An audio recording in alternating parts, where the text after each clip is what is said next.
Bienvenue dans cette nouvelle vidéo, je m'appelle Laura, je suis web designer et consultante Squarespace et aujourd'hui on va répondre à l'une des questions qui m'est régulièrement posée, que ce soit sur les réseaux sociaux, par email, etc. Comment je sais sur quelle version de Squarespace je travaille? Donc on a deux versions, on va dire les plus récentes, les plus communes, sur lesquelles les personnes et les designers travaillent pour créer un site. On a la version 7.1 qui est la version la plus récente et la version 7.0 qui est une version qui a déjà quelques années, qui a été lancée il y a quelques années. Et il arrive très souvent que qu'on me dise je comprends pas pourquoi moi j'ai pas la même interface que toi, je ne vois pas la même chose que toi, je n'ai pas accès aux mêmes options, etc. Dans 10% des cas, c'est parce qu'on a probablement un bug d'affichage, donc il vous suffit entre guillemets de nettoyer le cache de votre ordinateur, de recharger la page, terminer, emballer, c'est pesé.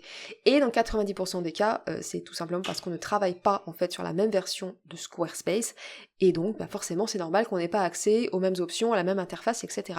Donc comment je sais, comment je fais pour savoir sur quelle version je travaille? Donc quand je suis là sur ma page, mon interface Squarespace, je vais cliquer sur page sur la gauche, ça lag un petit peu, et je vais descendre, et je vois ici indiqué version 7.1.